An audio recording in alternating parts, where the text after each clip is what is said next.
Hello and welcome, everybody. I am Kate Dillon from the Racing Insiders podcast. Obviously, that's where I'm here. Also from Crate Insider and the Cars Racing Show. And I want to welcome you today to the show. And I've got a great guest. And before that, though, I do want to make a quick announcement. Huge congratulations to my dad, Dick Schultz. He was just inducted into the Iowa Hall of Fame and Racing Museum this last weekend in Iowa. Got him sporting my Iowa Hawkeyes shirt because, in the Iowa spirit there. And just a big congratulations to my dad. And I'm so proud of all that he accomplished. He's probably the first guy that ever built a tube frame chassis. He's well known for that. He built chassis in Iowa, raced all over the place. I mean, we were going to Florida when I was a kid, and before any of those Iowa guys, before anybody from the Midwest was racing in Florida, we were doing it way back in the early 80s. And so, it's really great to see that he's getting that recognition for his career. And it also happens to be my dad's birthday today. So he is not my guest today. I guess I probably should have had my dad. My dad gets he's so super humble. So if you see him or if you know him, or in this podcast, feel free to drop in a comment and I'll make sure that he sees it. So with that announcement, now I want to talk about, we've got a great guest tonight. This is someone I've known for a few years. We run into each other at least once a year at the Cars Racing Show. He and his company have been an exhibitor with us for all these years that we've been doing the show. And so our guest today is Steve Maynard from Earnhardt Technologies. So Steve, welcome to the podcast. Hey, thanks for having me. Absolutely. So for anybody who is not familiar with Earnhardt Technologies, let's just kick it off and tell us a little bit about what it is that you guys do. Well, we're a company that started 14 years ago in the business of building parts and components for a lot of different types of racing. In the beginning, we were doing work for a lot of the Cup teams and Xfinity teams and ARCA teams and that. And kind of as we evolved on and went down the road a little bit, we ventured off into more of the short track Saturday night guys and started building parts and pieces for those asphalt late model cars, dirt late model cars, and dirt mods. And we've just kind of evolved from there and gotten to where we are now through just years of being in the short track stuff. And one thing that when I'm talking to chassis builders and we end up talking about, chassis components and suspension, your name comes up a lot, Earnhardt Technologies. I hear you guys have some of the best bird cages that exist for dirt late models. Yeah, I like to think so. We've worked hard on perfecting the parts and pieces that we build here. We've had a lot of good input over the years from some national touring guys, as well as some chassis companies that have worked with us in the past, as far as that goes, to develop parts and pieces that are on the cutting edge and do a lot of the engineering work and the hard work, the figuring the stuff out. So when we sell it to some of these guys, they can be confident that what they're buying is the best and fits what their needs are. So yeah, we think that not only are bird cages, but a lot of stuff that we do is we go above and beyond as far as building the parts and products to just tolerances and things of that nature. That it's all about paying attention to details, and we have a great bunch of guys here that are all pulling chain the same way.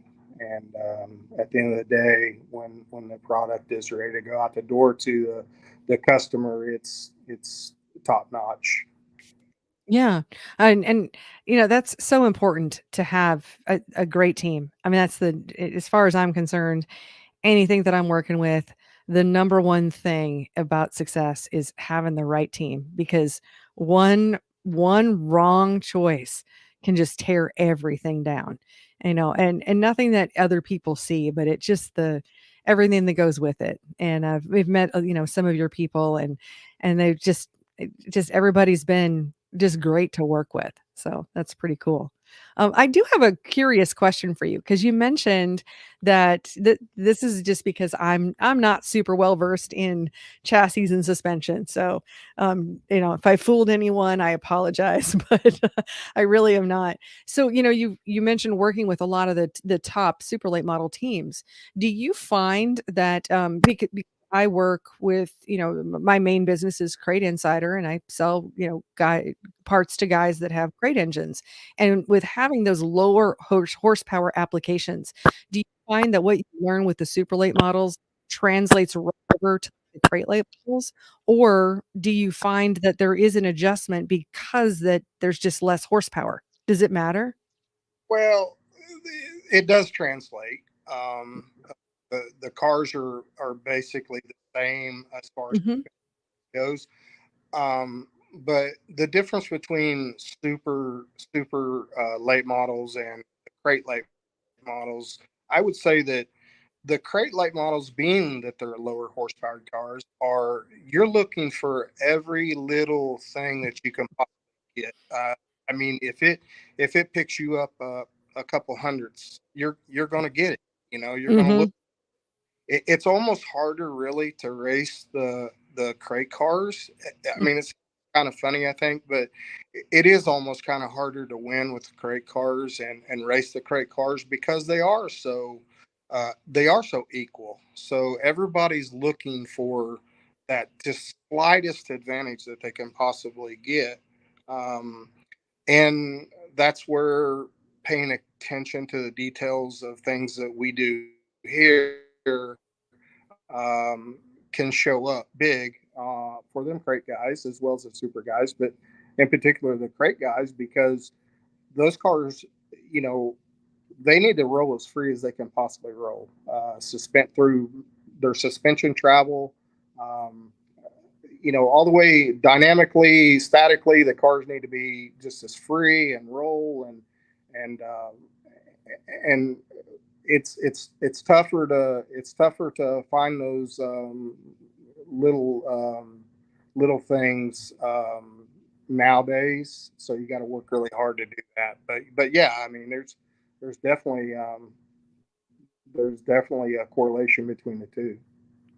No, it's great to know. I mean, some things translate and some things don't because, in supers you can just be like, when in doubt, add more horsepower. And I thought, but then on the other hand, like for instance, when I talk to like Buck from Daytona One, and I'll ask him, I'll be like, okay, will this work great in this? Will this work in this? And he's like, Kate, the product doesn't know where it's at. It's just going to do the job it was designed to do.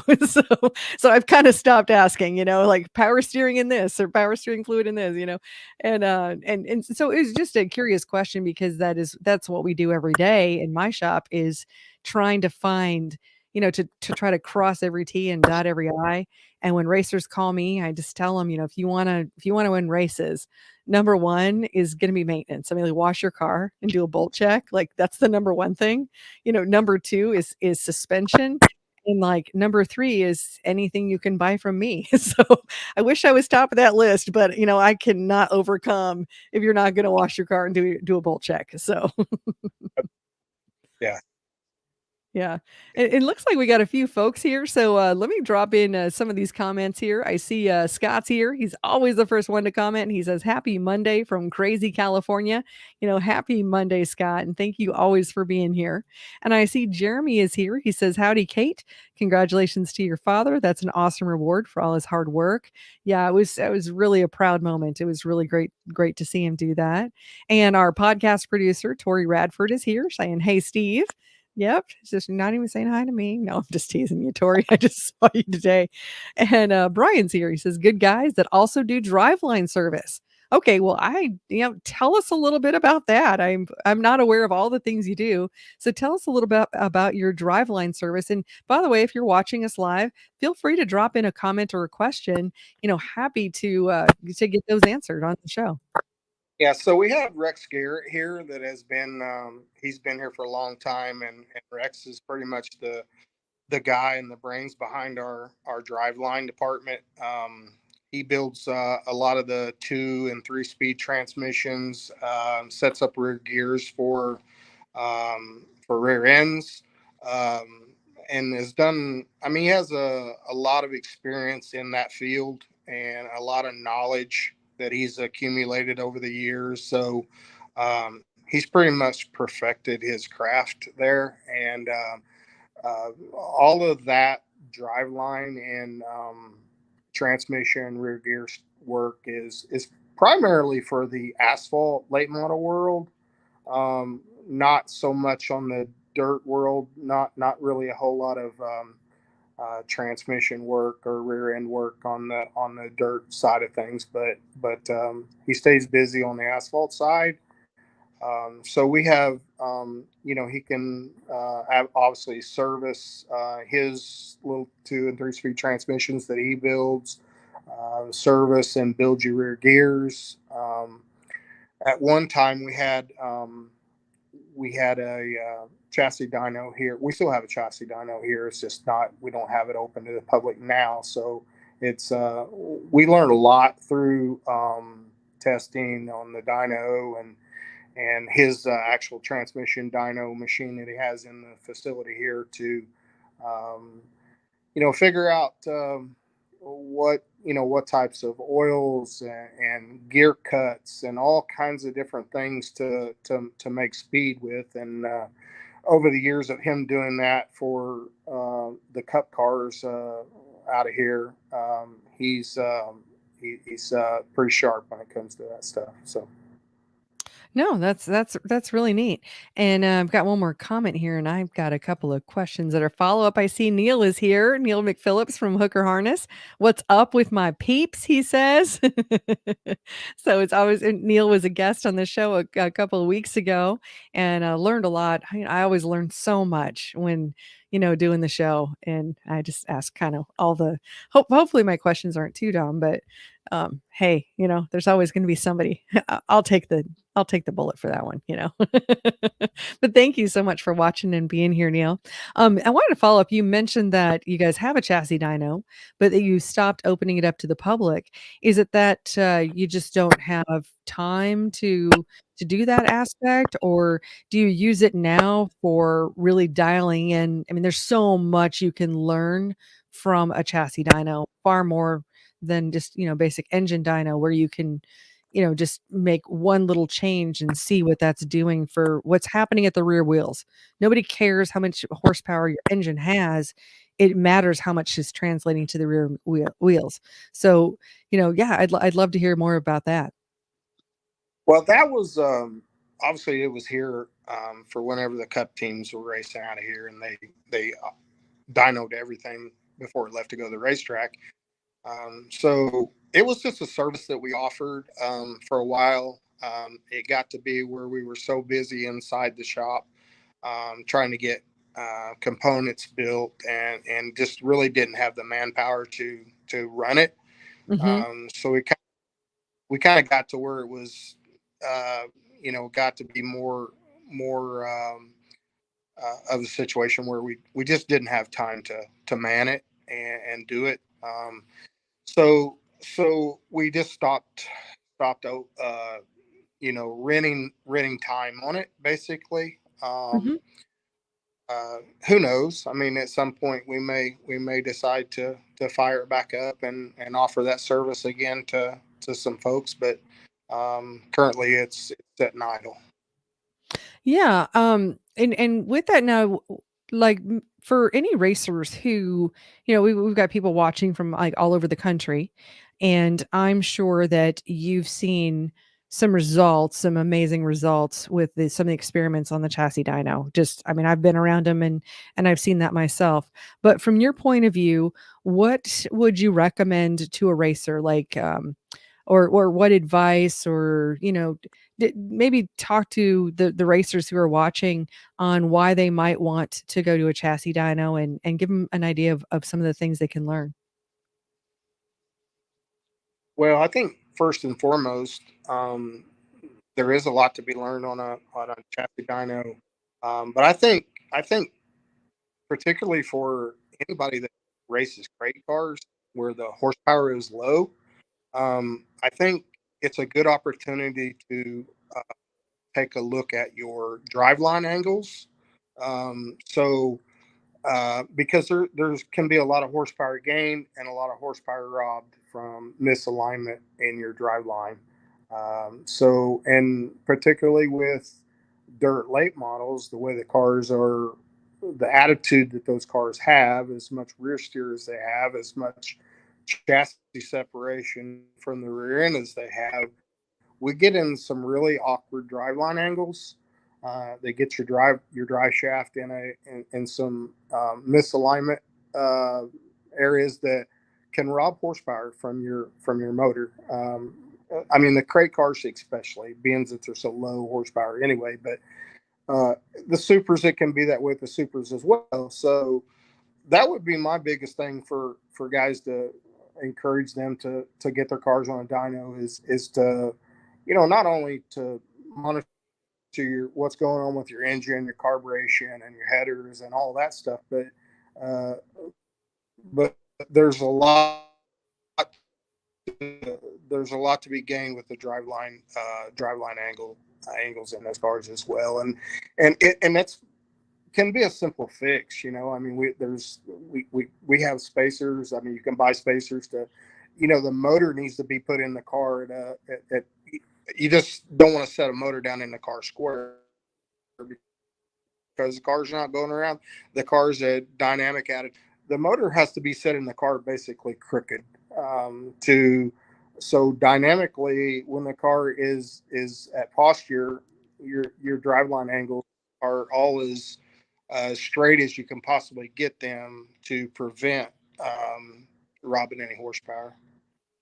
That is a fantastic tip, and I have seen, seen lots of engines that are mounted just straight and square in the car, but a lot more, it's more and more, that are happening where they're mounting them at an angle, and, you've mentioned the driveline angles, and then I've also heard stories about, being on the chassis dyno and finding some of the binds, anything that's binding in the suspension, because then you're looking at it and you can see it right there, and because it's now those rear wheels are moving, and now you're like, oh hell, I had no idea that this was happening.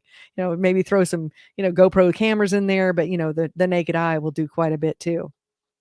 Absolutely, that's a good point. Yeah, yeah. Any time that you can see what's going on under load under that car, a lot of that stuff is maybe you might think something's going on, but in actuality, it's not doing what you think it's doing. So there's a lot to be learned there for sure.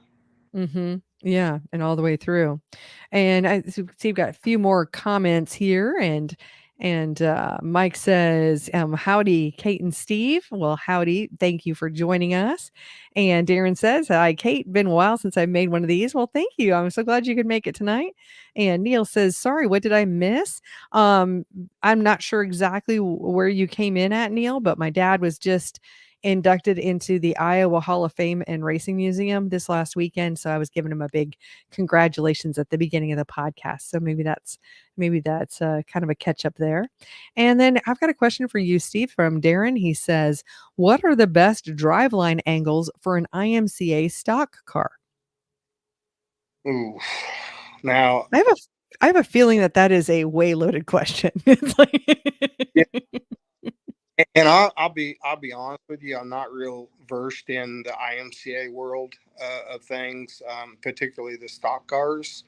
Um, but I've seen some of those races on television, and I've noticed the way that those guys have got those cars. They've got them postured up on the left rear, and it looks like from what I've seen that there could be potentially a lot of problems with the way those race cars are going around there and the way they look. So I really don't have an answer for that. Obviously, you're. I don't know what the numbers would be, but if there's a way that you could get that one of those cars on a pull down rig, as well as a chassis dyno, and kind of get a visual on what's going on with your drive shaft and that there's a lot that goes into that. How much rear steer is in the rear of the car? How much rake is in the car? There's a lot of variables that go into um, to figuring this stuff out. And like I said, with the stock cars, I'm not really familiar with those particular cars that much. So, but ideally, you would want your U joints to be to where there's no binding U joints that could potentially cause drive shaft problems, or potentially uh, enough movement in the drive line to where the drive shaft could be driving too far up into the rear of the transmission, and causing horsepower problems there. I've seen cars, dirt late model cars, that have had drive shaft issues, the drive line issues, to where the drive shaft would be drove up because of rear steer, drove up in so far into the transmission that they've actually gotten the transmission pretty well locked up, or trying to lock up, and cause the cars to just basically go numb. Nothing from that point on. Once that starts to happen, nothing that you can do to that car to really fix it. And it's something that a lot of guys don't pay attention to. So it could be happening, and all along, these guys be thinking, well, I have a shock problem, or I have a bird cage problem, or I have some other problem, when all along it was the drive shaft, just a misalignment problem with the drive shaft causing it, that can drive you crazy to try to figure a problem like that out. Yeah, and it's a great answer, and I know it's a much longer answer too, because for anybody who's watching and may or may not know, I've been working with Brian Littleton for the last few years of Race Logic Chassis Schools, and we do a stock car class, and we're going to be doing one. I'm going to go ahead and put this link up on the screen, but racelogic.vip. This is not a 5-minute answer to try to figure out driveline angles in a stock car. They are this isn't a simple, it's like I like to say, I've heard this before, but for every complex question there's a simple answer, but it's wrong, because Steve, you could have answered and just been like, oh, 15 Yeah. degrees. That's the answer. This is a whole class. And on racelogic.vip, you can sign up to join us at the live classes and pay for that. Or because I go there and I film them, then we do the online version after the fact. And so then you can watch, rewatch, rewind, fast forward. It's all broken down into sections. And so if you're really looking to dial in the suspension, and it's really all about your chassis stuff. I mean, we talk about shocks, and we talk about all the things, radiators and brakes, and go through really the whole car, but really even down to like pull down numbers and your tire program and everything else. And this year, the street stock class is going to be with the Murdies. So Dallin and Damon Murdy, absolute champions in the IMCA stock car world. And that's going to be in DeWitt, Iowa in January. I don't know, I can't remember the date right off the top of my head, but it's on the website at racelogic.vip. So I figured I would just go ahead and drop that in here, not to take away from Steve by any means, but if you're really looking for the knowledge, I mean, I guess that brings us to another great question. Uh, is how much of it? Tell us about how racing has changed so much, especially in like the last 10 years. It used to be the parts that you could buy, but would you agree with me that it's not what you buy, but it's what you know, and having the best information and the most technology at your fingertips? Oh, absolutely, 100% correct. Yeah, it's absolutely mind blowing, where we've gotten to in the dirt late model world, particularly in the last 10 years, as far as um, technology. If you know, back in the day, we had in the 80s and early 90s and through then I worked for a company, Masters built race cars out of Indiana that built a lot of race cars. And during that time, um, everything, I look back on those times now, and a lot of that was so primitive compared to what we do now. There was a point in time that, we still, you still adjust the wedge the same. You still tighten the cars up the same. You still free a car up the same way. We still,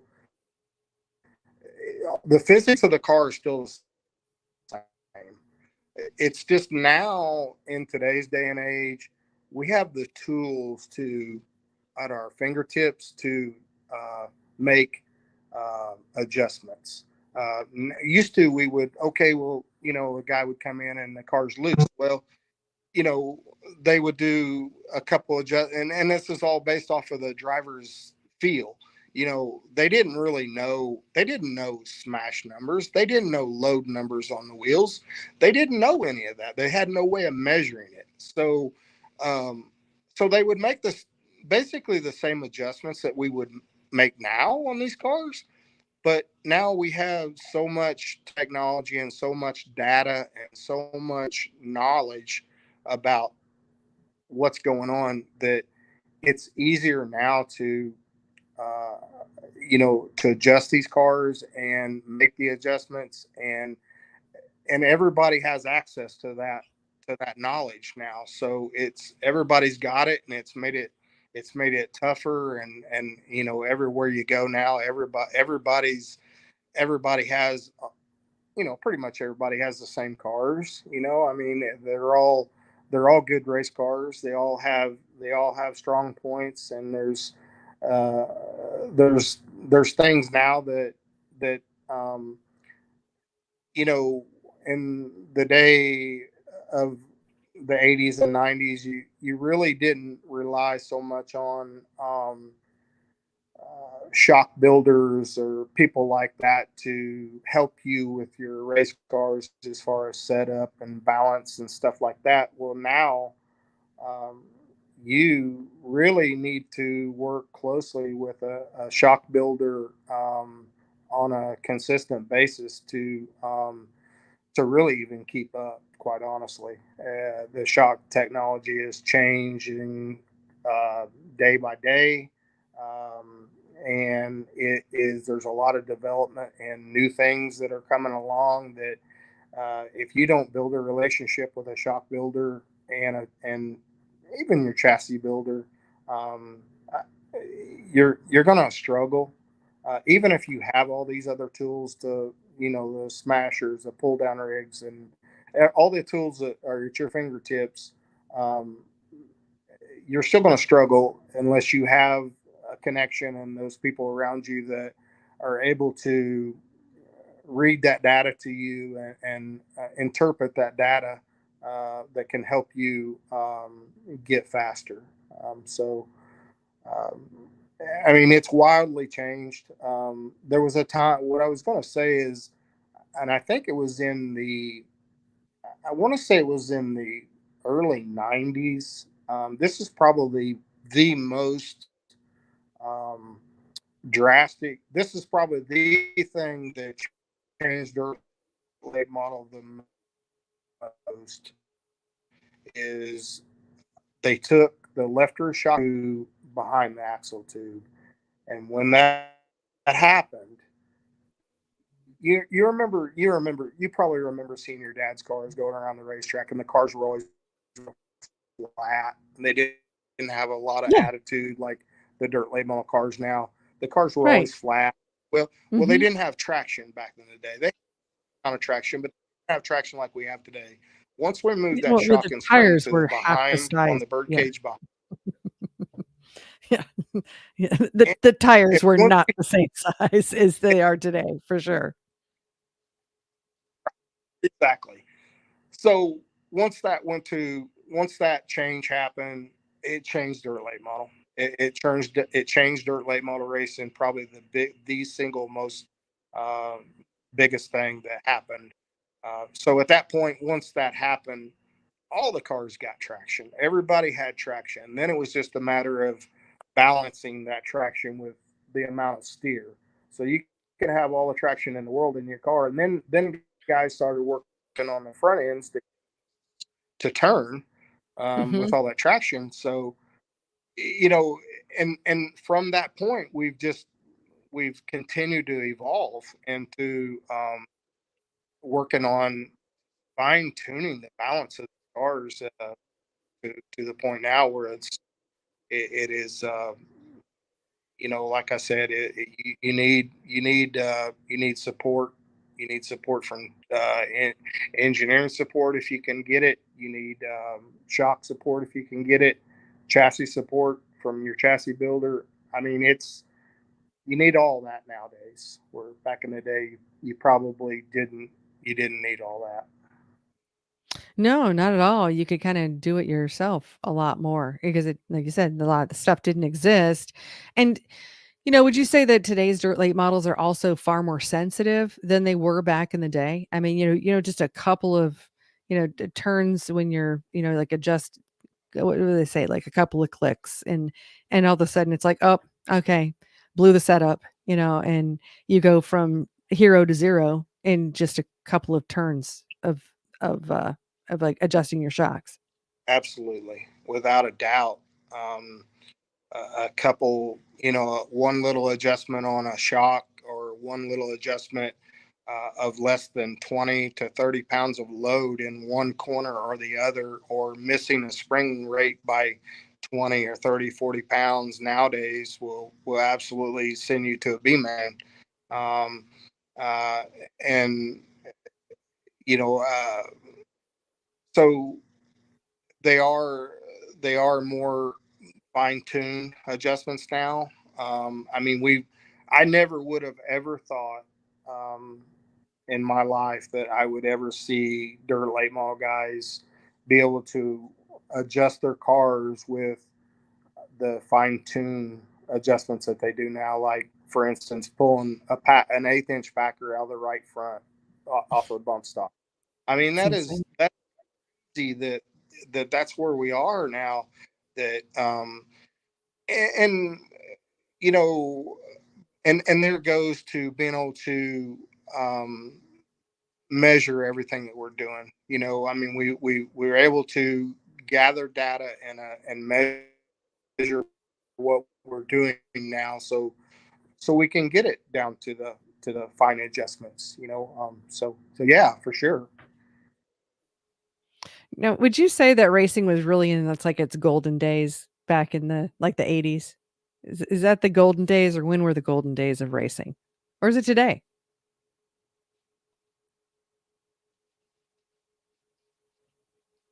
I would say for me, the golden days was the late '80s and throughout the '90s.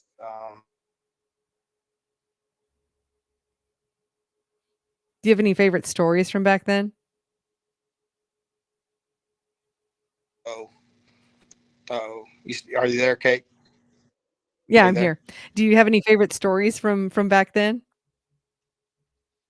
Um, well, there was a lot, but I mean, I find it interesting that um, one particular guy, this kid from California, he actually moved from California to Tennessee, and his name was Scott Bloomquist. Um, he he used to come to, like, I didn't know Scott Bloomquist from anybody when he first come to Mastersville. I had no idea. This guy pulls up in a truck and he's going to pick up a car, a frame, a chassis from us there. And he comes walking in the door and he's got the long hair, and he comes walking in and he's surfer look to him, and I'm like, who in the world is this guy? And I thought, this guy, what is he doing? this guy surely is not a racer. And sure enough, uh, he was a racer. He come and picked a car up, and well, he actually stayed there, and we built the car. He worked with us a couple of days there, and I got to work with him closely and see how he operated and his thoughtfulness, thinking process of building cars, and he took so basically he came and picked his car up after we got it done, took it home, and I thought, I knew something was different about that guy. I could just from working around him that there was something special about him, and so he takes the car home and puts it together, finishes putting it together, and I think he won, like, I don't know, that first year he got one of their cars. I think he won 40 or 50 races in that car, and I'm like, you really don't need to judge a book by its cover, because he was like, he looked like anything but a race car driver when I saw him for the first time, and we all know where he's at now. I mean, he's probably the greatest of all time. So Oh, he's amazing. I remember I became a Bloomquist fan when I saw him at I think it was a Dream, and he was leading. I mean, I think he had fast qualify or something. He's on the pole, and all of a sudden they stopped the race, and they put him to the back because he had like plexiglass in his window, and in the middle of the race they decide that it's not going to be legal anymore. I mean, it's been through tech, it's already been through heat races and everything else, and now they've decided it's illegal. So they throw him to the back, and what does he do? He goes all the way through the field and he wins that race, even if they took it away. And I was like, you know what? Anybody who that's a real racer that's going to there's so many racers that I've seen that, maybe they spin out or, if they have to go to the back, it's like maybe they do one more lap and then no, oh hell, I'm done. I don't want to tear up my stuff. And then they, pull out to the pits. But that's a competitor to be in there and be like, oh really, I'll show you. And this is no small race here. What was it, the Dream? yeah, I believe so. Yeah. Hmm. And So that's somewhere in the last 10 years. I can't remember exactly which year. well, in 1988, he went to the in 1988. He went to the World 100 in a master built car. We had one master built car in the field, and it was Scott Bloomquist. And honestly, and he's told this story before, but I remember being there with Keith and Tater and Scott telling them, said, "Man, I don't know if I need to be here." He said, he'd never been there and never seen the place. He had no idea what it was like, and there was a race in Tennessee that paid like 10,000. He's like, "I'm sure I can go win that 10 grand. I don't know if I need to be here doing this." And they kind of talked him into hanging around and just giving it a try. And I don't remember he I don't remember where he started. I think he started like uh, seventh or eighth in the field, and there again it was the only master built car in the field.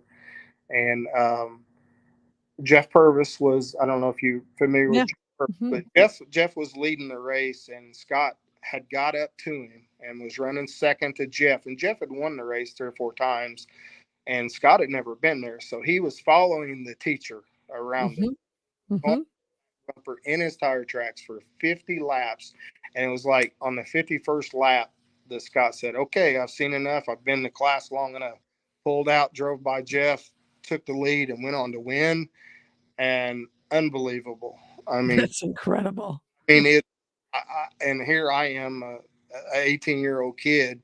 We're just winning the World 100, and all these people, and this you know history of this place, and all this is going on, and I'm like, what in the world? And that's probably my most rem, rem, the most race that I remember that has affected my life the most is like, he went in there and just won that race, and from that moment on, it basically it changed the trajectory of masters built race cars at that time. Basically, they went Yeah.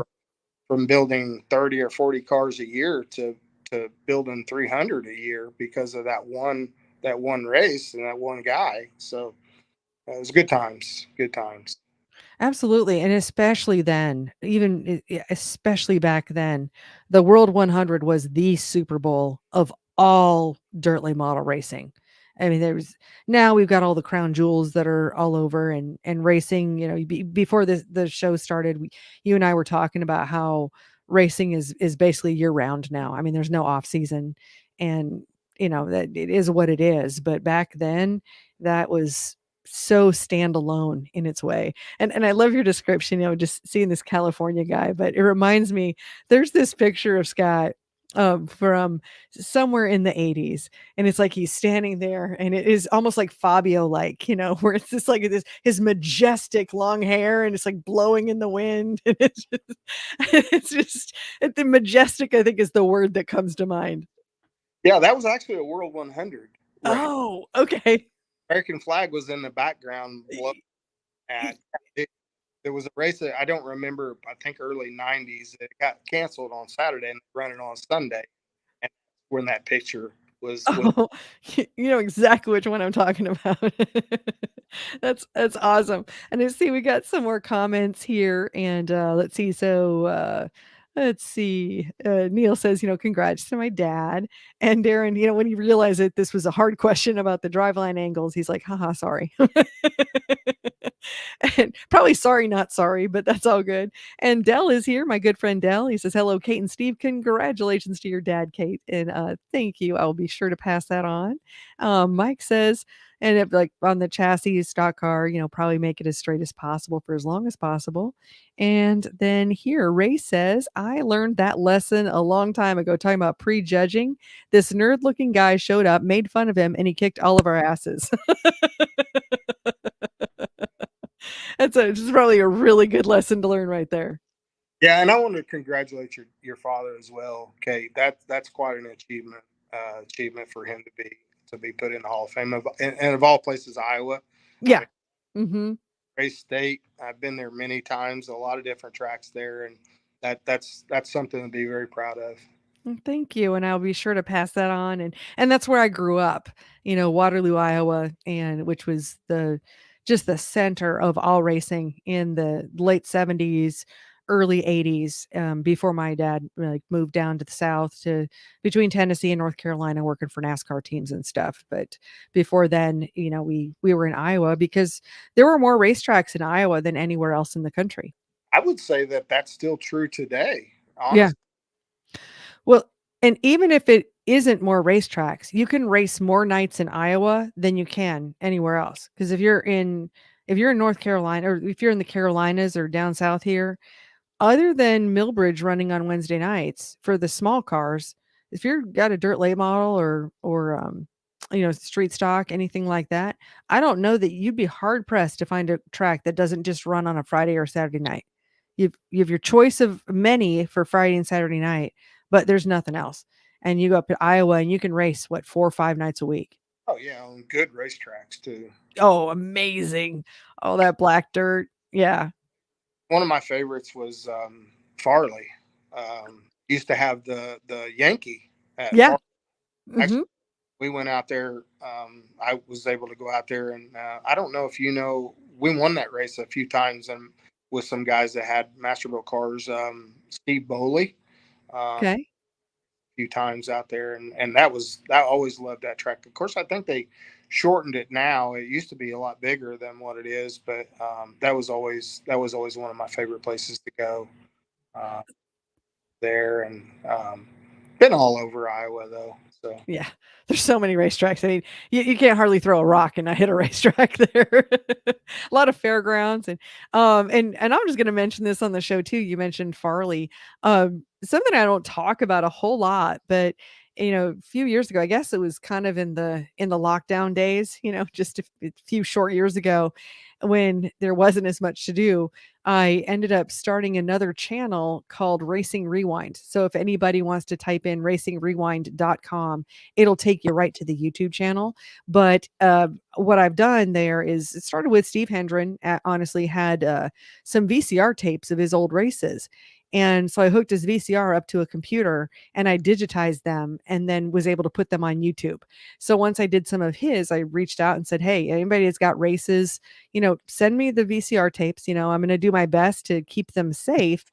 I mean, every one of these is going to be 30 years old. So I haven't broken a VCR tape yet, but I started digitizing these races. And so I actually do have some from Farley, interestingly enough. And that's from, I finally met him this weekend, Jerry Mackey, who is an announcer at several of the Iowa racetracks. He's the one that sent me some videos, and I actually got to meet him this last weekend, and that was pretty cool. So you might check out the Farley races on Racing Rewind, and you might even find I couldn't tell you because I mean, that's just a process. I just try to get them up online because it would be my dream, honestly, to find some good races that my dad's in.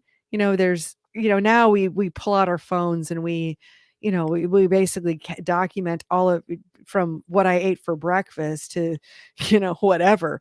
But it wasn't like that in the 80s. And so I'm still waiting to find some of these races that where my dad might be racing, and that'd be really cool. Fantastic. Yeah, that's awesome. Yeah. Sure. Gotta have side projects, right? My side gigs have side gigs. But if it is a fun channel, not something I do every day or work hard to like post weekly, but it's the nostalgia of all that we've worked for to get to here. I think it's important to honor that and not let it be lost. And if I can be a part of helping that happen by, taking a few hours to transcribe a videotape and make it digital so we can share it with the world. I can just imagine somebody else's kid, watching this stuff and saying, "That's my dad right there." And there's nothing like that feeling. That's awesome. That's absolutely awesome. And you're right. We need to preserve the history of our sport and present it to the younger generation coming up, and so they are aware of where this sport came from and what it was built on, and protect that. Yeah, and if we don't upfit the technology, we're just gonna lose it because those tapes are gonna do nothing but rot away. Right, right. Yeah. That's where you. Yes. So anybody watching that happens to have VCR tapes of races, and I don't mean anything it can be professional, but I've got some of those, and then I've gotten ones where there's just somebody in the stands, cheering for their person and with a video camera, and it's just going back and forth, and it doesn't have to be, we're not going to have the gimbaled drone footage that I can do all of that today. We're not going to have that from back in the day. So if anybody's out there and would like to see that, they just reach out to me and we can working out the details. I always return everybody's VCR tapes. I mean, I'm going to return them. I'm not trying to take them. Once they're digital, I I've got everything I need right there. Yeah. Nice. Yeah. So yeah, just one of those things. So what do you do for fun besides, work? Obviously you work and do some cool engineering stuff, but what do you do for fun? Well, besides work and travel and that sort of thing, I like to golf. I mean, I do like to golf, and I don't get golf as much as I would like to, but I do like that, and you know um, I was into messing with some older cars and stuff at one time, and may eventually get back into that at some point, but I just and spend time with my grandson. He's 7 now, so he's in a lot of sports, so that keeps me going too. So Oh yeah, kids in sports will definitely keep you busy. yeah, And he's only 7. So traveling, do you go to a lot of races then? I do. I spend a lot of time on the road. I don't know how many I went to this year. I haven't looked it up. Probably not as many this year as I have in the past. But I would say between 40 and 50 at this point that I've been to. Probably next year will be quite a few more added. I wanna get out west a little bit further. I want to go out and I want to go out to I also want to go back out to Iowa for a while. I want to go to Kansas and maybe even Colorado. I think there's a couple series out there that are trying to get going really good, and we have some customers out that way that I'd like to go out and spend a little time with and try to drum up a little business out in that direction and but yeah. I, yeah, I attend a lot of the Lucas Oil races, a lot of World of Outlaw races, and then several of the regional races that are around. I'll go to. I feel it's important that I go to the track and be seen and you know talk to guys, and I get a lot of inspiration by going to the racetrack and seeing people and talking to people and a lot of the products that quite honestly that we've built here have come from talking to crew guys and some of the racers that whether it be something simple or something pretty trick. I'm always, I feel like it's important to be around those guys that are doing it for a living, uh, day in, day out, working on these cars and uh, always looking for things that will make their life easier as far as tools and parts and pieces that are easier to work on, user friendly, and I don't feel like that. I feel like if I'm not at the racetrack and make myself known, that I would probably, you know, it would be a lot harder to come up with some of the things that we come up with as far as product. I'm a big believer in reaching out to customers and kind of addressing the needs and I love that you're doing that because I think there are a lot of companies out there that and it's kind of naturally you think, oh, you know what, I think I can get in their heads and like this is what I think they need, and then you put a product out there and then it flops and you're like, why? Well, because it really wasn't something that they were struggling with. But when you can directly ask them and like one thing we would with them doing trade shows, we reach out and we ask the exhibitors. We sent out a survey. All right, give us some feedback on this stuff. We send a survey out to racers. Tell us what you're looking for, and if you tell us what you want, we will give it to you. You know, but this idea of trying to anticipate what somebody wants is almost impossible. So we, with the shows, we do it with surveys, and here you're able to talk the totally different kinds of products that we're delivering here, but something technical. It's so great that you're out there, and is that where most of the ideas come from for like some of the new products? The biggest majority of them comes from me being out. The guys that are out on the road, right? Uh, I mean, there are things that between the guys here at the shop and myself, put our heads together and come up with. But um, there's a big variety of things um, that do come from those guys out there, and listening to them and what their needs are, and yeah, I mean, the, you know, this stuff is it's too hard to you know I don't want. There's a lot of things that you think about you'd like to build and design and go through all this and get it out there, but it's nice to get a little feedback on your what you're thinking before you go ahead and go through the process of the engineering process, the manufacturing process, all the way out to being on the shelf. So it's nice to get some feedback before you even start the process to know whether to make a decision whether to press forward with building that part or maybe that's something we ought to just leave alone. So, Mhm. um, so yeah, it's the majority of the stuff that we do is inspired by a lot of the guys that are out there on the road. That's great. Because to manufacture a product is no joke. You know, the investment in, like you mentioned, engineering, and then, you know, prototyping, and then if you're not going to just build one, I mean, you know, maybe you throw out a prototype every once in a while and then, you know, bring it to a show and just kind of get some feedback, and then from there decide whether you're going to go full bore. I don't know if that's, is that still a strategy that's maybe used in you know, whether it's in your racing company or others, or is it pretty well vetted before it ever gets to the prototype stage?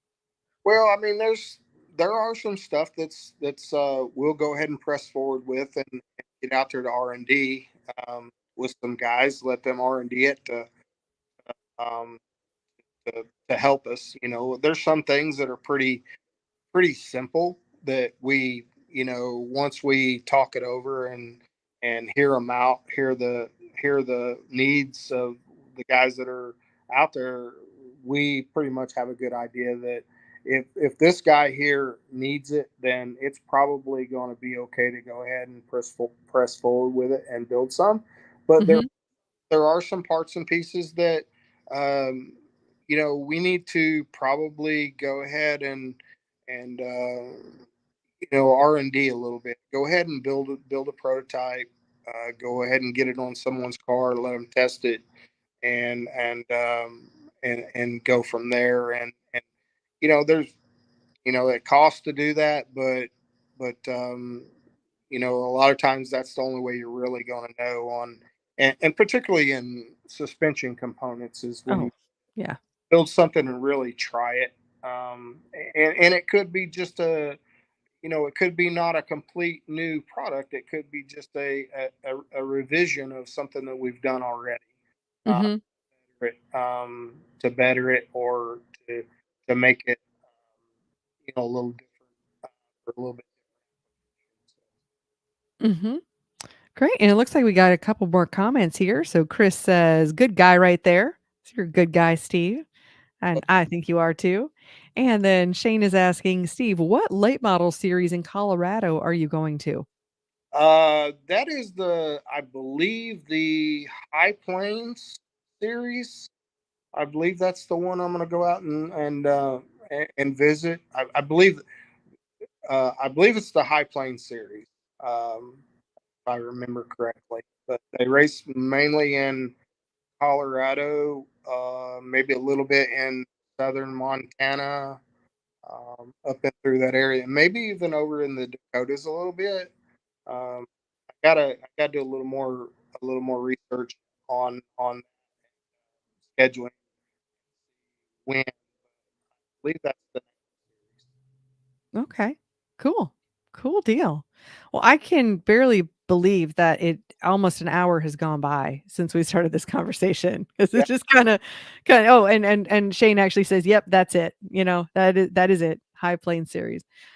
Cool deal. But I have truly and I've learned some things tonight, and I have really enjoyed this conversation. And I just want to thank you so much for being on the show. And we didn't even hardly talk about the Cars Racing show, but of course that's how you and I connected. And I'm just going to announce right now that you guys are already signed up, and so you can see Earnhardt Technologies at the Cars Racing show, which is going to happen January 5th and 6th of 2024. So we're just, I mean, we are 2 months away. I know it seems like a forever and a day away, but it is not very far away. We're already gearing up and getting prepared for it. And anybody that's listening, I would encourage you to come to that show. We do the other shows, PRI shows, and some other shows, but there's something special about the car show that seems a little different than those other shows. Is And one thing for me that I feel like is makes it a good show is the one-on-one contact with the people, the way it's laid out. You're not walking on top of one another, and you're not just overwhelmed with people. You know, I have time to spend with everyone. Normally, everyone that comes by, I'll have time to spend with them. You go to some shows, and it's just not possible. The amount of people, that the foot traffic that comes through there, and your list of vendors just continues to get better and better and better. And um, so I would definitely would encourage anybody to come, and I'd make plans to come and see that show. Thank you so much for that little endorsement there and testimonial. Now, where can people find, Earnhardt Technologies online, and how do they get a hold of you? Yeah, well, it's easy to go to our website, which is earnhardttechnologygroup.com. Also, we have a Facebook page, Earnhardt Technologies Group. And of course, do the old fashioned thing and pick up the phone and call us, 704 And any of those ways right there, they can get us, and we'd be more than glad to help them. Excellent, and I believe you would. And I wanna thank everybody who is watching and listening, wherever you are, go ahead and hit that subscribe button, like us, follow us, all of those things, you know what to do. For anybody who's listening on the podcast, we do go live every Monday night at 7 PM, and we do this on the Crate Insider Facebook and YouTube channels, because I already had that audience, so I didn't have to build another one from scratch. So and that's my other business, other than the Racing Insiders podcast. And, so join us live. That way you can have your comments in. Or, if you're catching this as a video in what's great about the podcast, we're not really showing, we're just telling on this show. So you can go down the road and definitely subscribe to us, leave us a review on iTunes. That's really helpful so that more racers and people that are in the racing community can even know about our podcast. So you can just look up Racing Insiders Podcast wherever you catch podcasts. And we will, I just thank you for watching and listening. And I'll definitely look forward to seeing you next week. So thank you again, Steve, for being here. And thanks everybody for listening and watching. And we'll see you next time.